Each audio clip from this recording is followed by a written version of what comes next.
Have you ever noticed how some people can walk into a room and everyone instinctively knows not to mess with them? They don't raise their voice. They don't flex their muscles. They don't even try to intimidate anyone. Yet something about their presence makes others step back, almost unconsciously. What if I told you this has nothing to do with physical strength, social status, or even confidence as we typically understand it? What if the most mentally tough people you've ever met are actually operating on a completely different psychological frequency, one that Carl Jung spent decades mapping out in his clinical practice? Here's what's unsettling. You've probably been building mental toughness backwards your entire life. While you were trying to suppress emotions, build thick skin and push through pain, the truly mentally impenetrable were doing something else entirely. They were integrating what Jung called the shadow territories of their psyche, the dark, rejected, and feared aspects that most people spend their whole lives running from. In his work Psychology and Alchemy, Jung observed that the patients who developed the most unshakable psychological foundations weren't the ones who built walls. They were the ones who descended into their own psychological underworld and came back transformed. They didn't become tough by adding armor. They became tough by removing the very thing that made them fragile in the first place, the split between who they pretended to be and who they actually were. Most people think mental toughness means never showing weakness. Jung discovered the opposite. In his clinical notes from the Burgholzli Psychiatric Hospital, he documented something that changed psychology forever. The patients who recovered from the most severe psychological breaks weren't the ones who learned to suppress their demons. They were the ones who learned to shake hands with them. Think about this for a second. When someone insults you, what happens inside your mind? For most people, there's an immediate emotional spike. Anger, hurt, defensiveness. Your ego scrambles to protect itself, to prove the insult wrong, to fight back. But here's what Jung noticed in his most psychologically robust patients. When criticized or attacked, they had an entirely different response.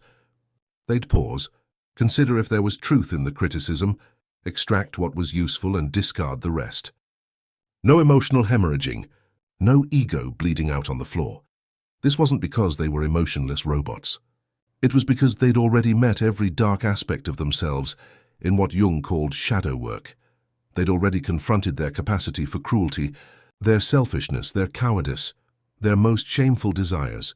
When someone tried to wound them with an accusation, it was like trying to stab someone with a knife they'd already pulled out of their own chest and examined from every angle. Jung wrote in Man and His Symbols, everyone carries a shadow, and the less it is embodied in the individual's conscious life, the blacker and denser it is. The people with truly tough minds don't pretend their shadow doesn't exist. They've invited it to dinner, had long conversations with it, learned its name and nature. When you've already acknowledged the worst parts of yourself, no one else's opinion can destroy you. This creates what I call the unflinching effect. When someone has fully integrated their shadow, they can look at reality without blinking. They can hear harsh truths without crumbling. They can face their own failures without excuses. This isn't numbness, it's the opposite. It's being so psychologically integrated that nothing anyone says or does can split you apart, because you're already whole. Here's where it gets really interesting. Jung didn't just study mental toughness, he mapped out the exact psychological process that creates it.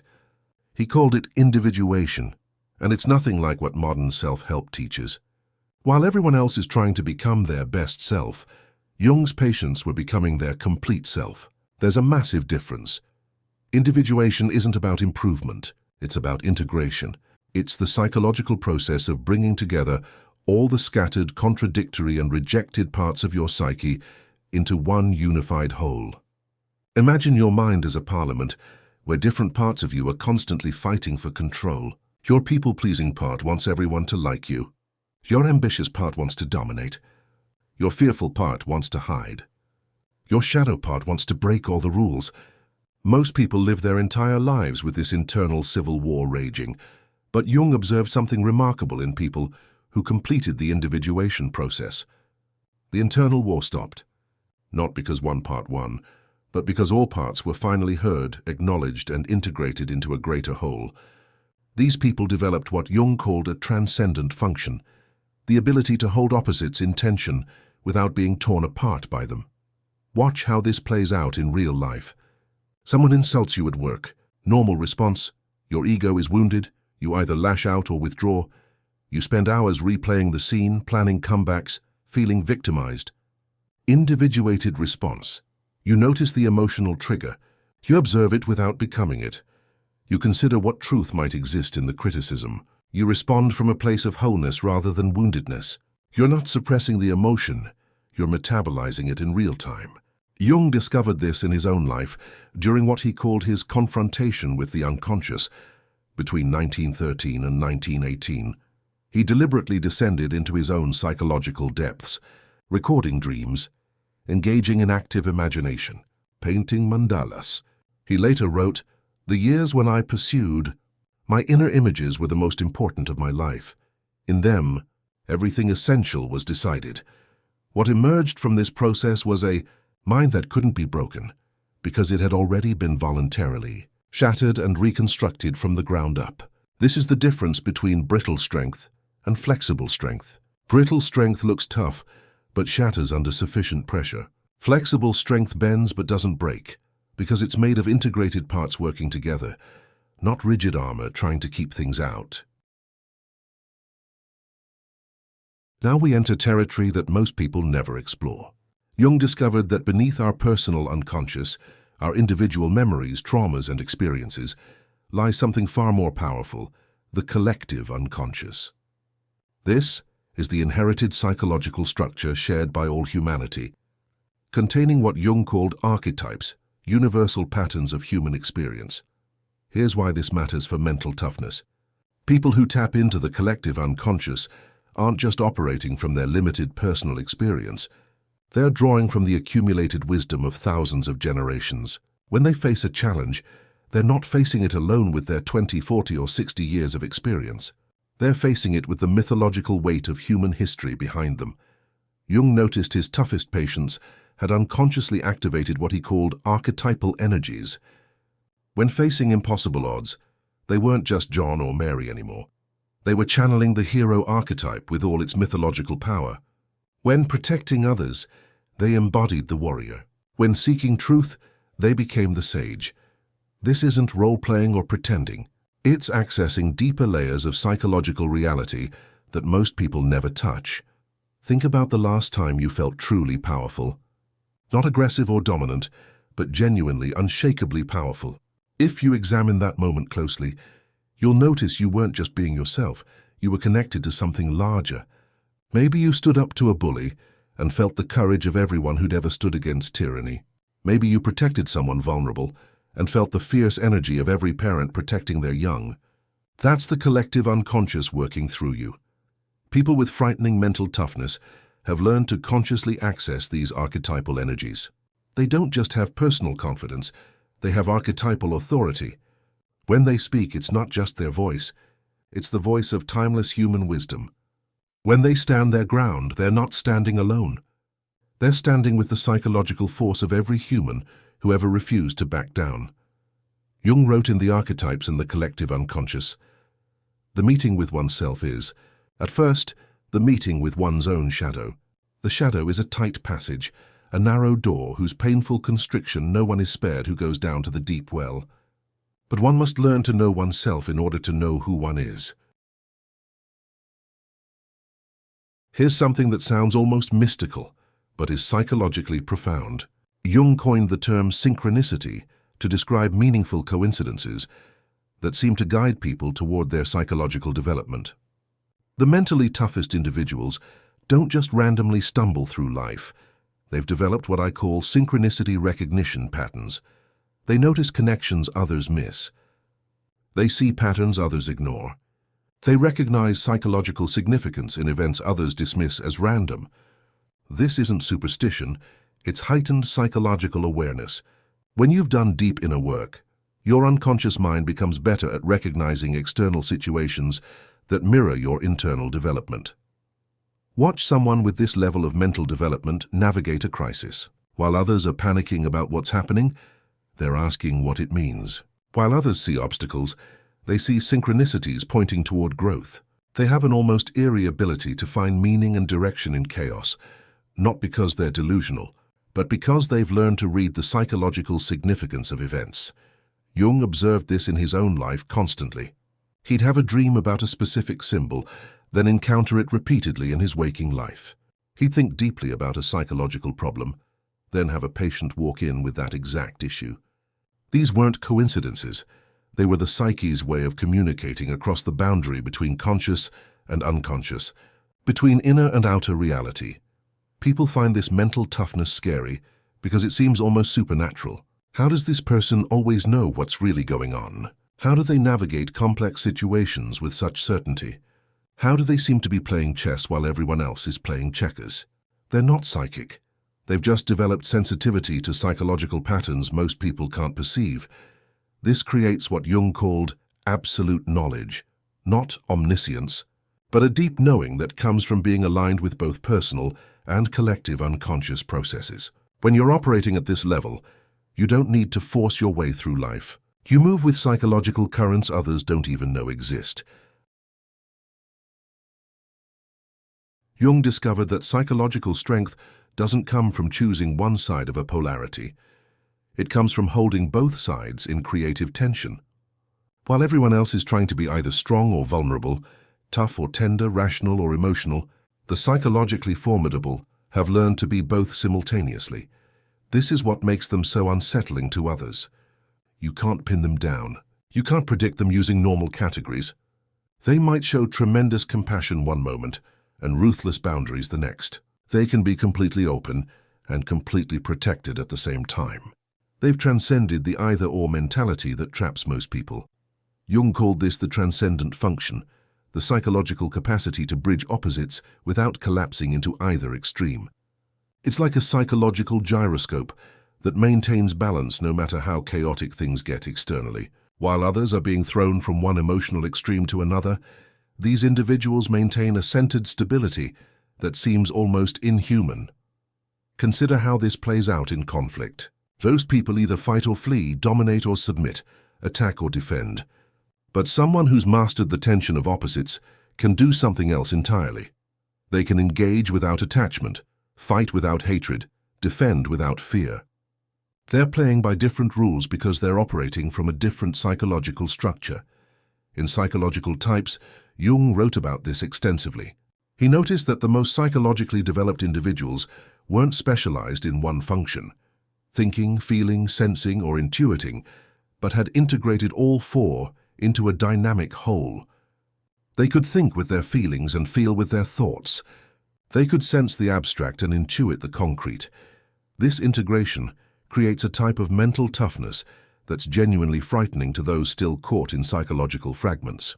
It's like watching someone juggle flaming swords while having a casual conversation. There's an ease and completeness that seems impossible. But it's not impossible. It's what happens when you stop trying to be one thing and start becoming everything you are. Which quality have you noticed most in people who seem psychologically unbreakable?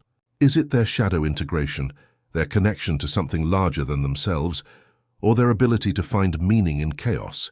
Pay attention to this, because whatever quality you notice most is probably the one you're ready to develop in yourself.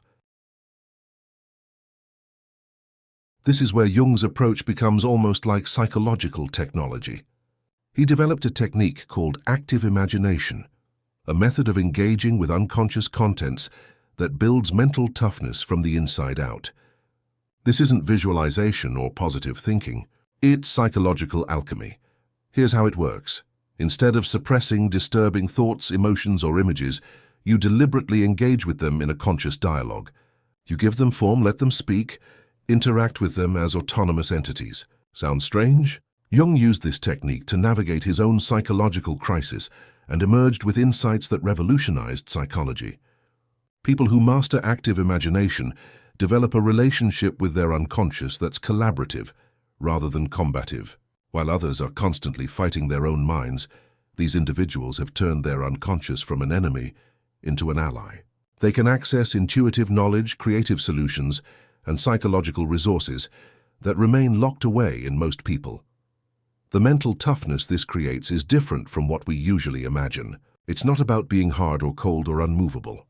It's about being so psychologically fluid that you can adapt to anything. You're not tough like a rock that can be shattered with sufficient force. You're tough like water that finds its way through every obstacle. Jung discovered that people who regularly practice active imagination develop what he called a symbolic attitude, the ability to see psychological significance in everything. They don't just experience life, they read it like a living dream, extracting meaning and direction from every encounter.